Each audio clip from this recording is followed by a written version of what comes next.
guys, welcome back to my channel. My name's Jess and I do primarily productivity and lifestyle content.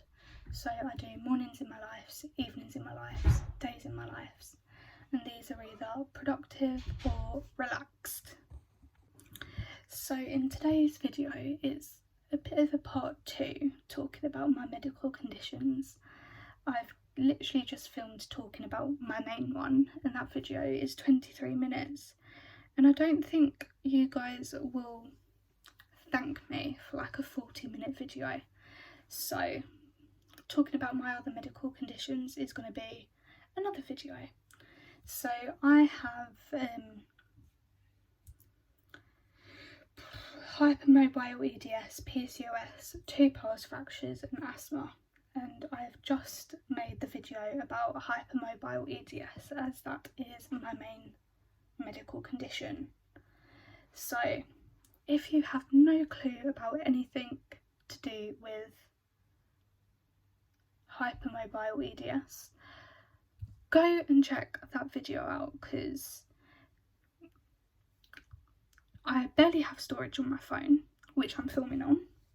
So whenever I film, I'm pretty much having to do like 3 clips at a time and export them and then delete them from my phone so I have enough storage to continue filming. So the next thing I'm going to talk about is PCOS. So polycystic ovary syndrome is what PCOS stands for. And it's a common condition that affects how a woman's ovaries work. The 3 main features of PCOS are irregular periods, which means your ovaries do not regularly release eggs, excess androgen, which is high level of male hormones in your body, which may cause physical signs such as excess facial or body hair. Polycystic ovaries. Your ovaries become enlarged and contain many fluid-filled sacs, which are called follicles, that surround the eggs. But despite the name, you do not actually have cysts if you have PCOS. They're basically like little sacs and not cysts, if that makes any sense. The follicles are underdeveloped sacs in which eggs develop. In PCOS, these sacs are often unable to release an egg, which means ovulation does not take place. Symptoms of PCOS usually become apparent during your late teens or early 20s, and these can include irregular periods or no periods at all, difficulty getting pregnant or as a result of irregular or no ovulation, excessive hair growth, usually on the face, chest, back, bottom and legs, weight gain, thinning hair and hair loss from the head, oily skin and acne. So I've just had my pill-induced Shark Week and I've just managed to get my acne back under control. So this is a good day for my acne. And you can still see that I've got scars and I've got a few small bumps, like a few small spots, but you can't really see them. And a few more scars and a few more down here. So PCOS is also associated with an increased risk of developing health problems in later life, such as type 2 diabetes and high cholesterol levels. So all of this information has come from the NHS website. So once again, I will link this down below. So I started my period when I was 9, which is fairly young for a girl to start their period. And from about year 7 onwards, age 11, if you haven't watched my English school sit down video, go watch it and you'll understand a bit more when I say about like year 9, if year 7, year 9, whatever, in this video, especially if you're not from the UK. So from about year 7 onwards, aged 11, I started experiencing some of these symptoms. My acne would flare up unbearably, my periods became irregular, I experienced excessive hair growth and weight gain, and I'm still struggling with that to this day. And obviously all of these things are going to lead to you becoming extremely self-conscious, and I was extremely self-conscious. And eventually I was diagnosed with this condition at the age of 15. We asked for me to be put on the pill so they could regulate my period, as that was my main issue. And to this day I am still very much so on the pill. I'm actually due to start taking my next lot of these tonight. Obviously it won't be tonight that you're watching this, but it will be tonight, the day that I'm filming. So I've got, these are what the little pill packets look like. And I've got 1, 2, 3, 4, 5, 6. And I think I've got like 2 or 3 somewhere else in my room. And they come in little boxes in packs of 3. So essentially I've got 6 months supply at least of these. And so there is 21 pills in each one. So today, what day of the week is it? It's Wednesday.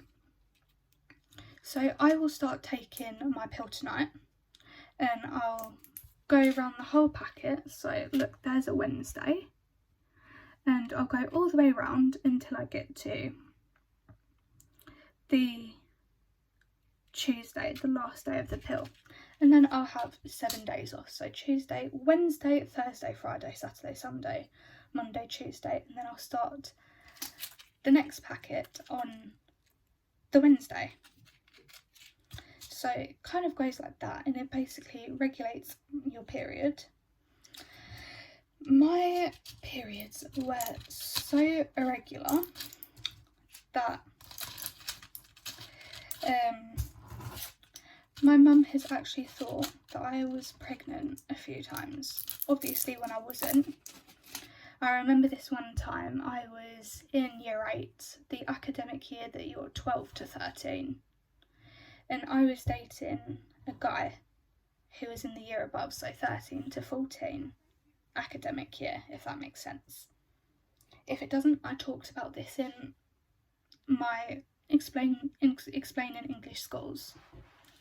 So we were dating from the August, and we went back to school in our years in September. So we dated from about August through to April. And it was a fairly sunny but not warm day, so I want to say it was about February. And before school, and my mum comes up to me and goes, eating my cereal, she goes, "You haven't had your flow in a few months, have you?" And I was like, "No." And she's like, "I know, I've been tracking you and you haven't asked for any more supplies. Are you pregnant?" And I was like, "No." And I had not long turned 13. So I was like, "No." So that's when we started really noticing the symptoms. So swiftly on to the next condition I have. This is called a pars defect. And a pars defect is essentially a small break or fracture in the bone that connects the facet joints, and they become separated, and this is also called spondylosis. About 80% of pars defects occur on both sides of the vertebrae. So these facet bones are on either side of the vertebrae and they stick out. So about 80% occur on both sides of the vertebrae, on the bones on each side, which is bilateral. However, they can also only happen on one side, which is unilateral. And about 85% of pars defects are found in the L5 vertebrae, which is lumbar. It's fairly far down your spine. we'll take this pen. Say for example, this is your pain. This is your spine. The back of your head here is the top of the pen lid, and your coccyx bone is about here. L5 sits about here. You have lumbar. I'm a nursing student and I don't even know the different sections of the spine. Oh well. The L5 is at the bottom, and most people have them in the L5 vertebrae, 85%, and that's where mine are. They most commonly occur in children and adolescents, especially in those that play a lot of sports. After skeletal maturity, pars defects are then most common in athletes. So what are the causes of a pars defects? Sports can cause a pars defect. Certain sports can cause a pars defect by causing repetitive stress on the vertebrae by constantly overstretching it on one or both sides. Typical sports are gymnastics, ballet, rowers, weightlifting, fast bowlers in cricket, field athletics, rugby players and tennis players. Genetics also can play a part in it. Some people are born with a thinner pars interocculus bone than other people and are therefore more prone to fractures. This is something that I still don't even really understand, so hence why there's not really much about it that I've researched, but feel absolutely free to do your own research and comment your findings. So the website I've got this information from is Spines Dorset Limited, and I will link this below. So it is most likely that I got these fractures from the amount of ballet dancing I was doing. Basically, females do point as well as normal ballet, and what I mean by that is normal ballet you wear flat shoes. So imagine this as a shoe, and you can roll up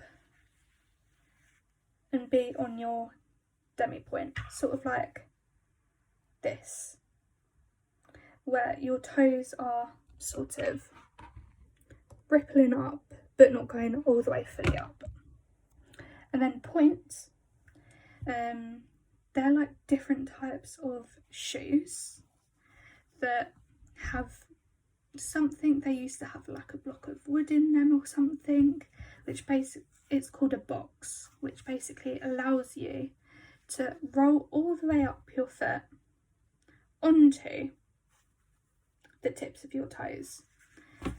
So essentially you're standing on this box and the only bit that really touches are your big toes and your second toe on each foot. So 4 toes basically touch it, because they sort of go and then shorter like that. So you're essentially standing on these 2 fingers, and then these 2 fingers are shorter, well, toes. And I was, at the time I got diagnosed with this, I was doing a lot of dancing. I would be doing Mondays through Wednesdays a 2-hour after school show rehearsal from 3 till 5. Tuesdays I would go straight from school show rehearsals to my dancing from 5:15 to 8. Wednesdays I'd go straight from school show rehearsals to my dance studio and have classes from 5:30 to 8:30. Fridays I'd have my dance classes from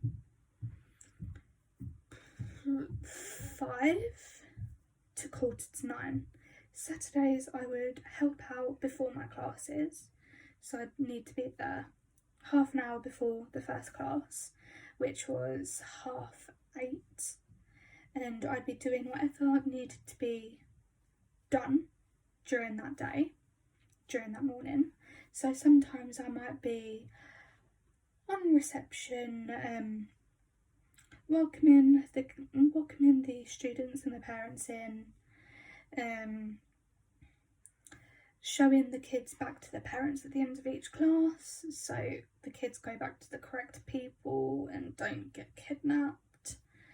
Or I'd be doing like a stock check in the dance school shop.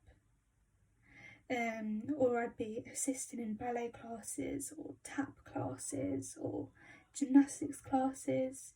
Sometimes I would be teaching gymnastics and teaching tap and musical theatre with an assistant, or I would be the assistant in different classes.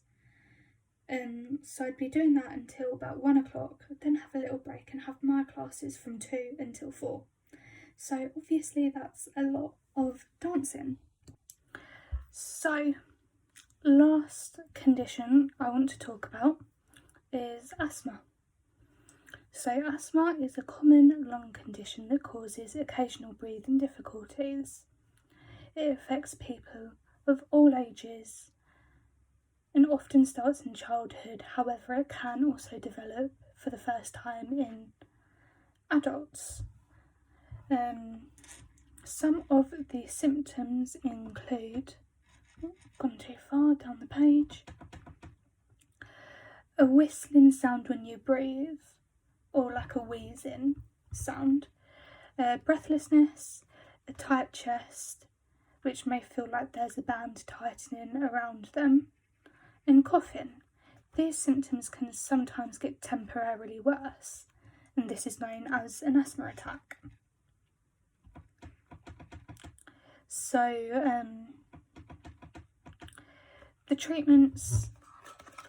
So asthma is usually treated by an inhaler, which is a small device that lets you breathe in medicines. The main types are reliever inhalers and preventer inhalers. This is a reliever inhaler, which is used to quickly, when needed, to quickly relieve the asthma symptoms for a short time. So if you start to feel like you're thinking that you're having an asthma attack, blue pump, reliever, relieves the symptoms. And then the preventer inhaler is this one, and this is used every day to prevent asthma symptoms from happening. So I take 2 pumps of my preventer inhaler every single morning and 2 pumps every single evening. And then if I need to use my blue pump, which is my reliever, I take 2 pumps as and when I need this. So I usually carry this around with me and it stays with me wherever I go, just to be on the safer side. So asthma is caused by the swelling of the breathing tubes that carry air in and out of the lungs. This makes the tubes highly sensitive so that they are temporarily narrow. These asthma attacks may happen randomly or after exposure to a trigger. Common triggers include like allergies, so like dust mites, animal fur, pollen, smoke, pollution, cold air, exercise, infections. Those are the main symptoms, and I would say mine definitely are cold air, cardio, exercise. Doesn't really affect me if I'm just sort of lifting weights or if I'm just walking, but it may flare up if I'm doing running or swimming or cycling. So asthma is a long-term condition, and So it's a long-term condition for many people, particularly if it develops when you're an adult. However, in children it sometimes goes away or improves during the teenage years, but then can come back. So I would say my asthma is fairly mild, and it takes a lot for me to have an asthma attack, and I am very, very, very rigorous with these and taking them every morning and every evening without fail. I even set an alarm on my phone every morning and every evening so I can take this every morning and every evening. And I always take this when I have to take other tablets, so like my morning vitamins or my evening vitamins and my pill. So that sort of keeps me going. It doesn't really affect me, but I just thought I would include a little bit about asthma. So that is all for this video. I hope you guys enjoyed learning a little bit about the main conditions I have, and if you didn't know something and now you know it, or even if I've been talking about certain symptoms for each condition and you're like, oh, I experience all of those, that might then lead you to go to your doctor and see about getting a referral. And all of the information that I've gathered are from very reputable sites. They're not just from Wikipedia. I don't trust Wikipedia completely because of how easily you can someone can just go and change the information or like make incorrect information. Pretty much they're all from the NHS website. So anyway, thank you guys so much for watching. I hope you guys enjoyed that video, both medical conditions videos, and I hope to see you in the next video.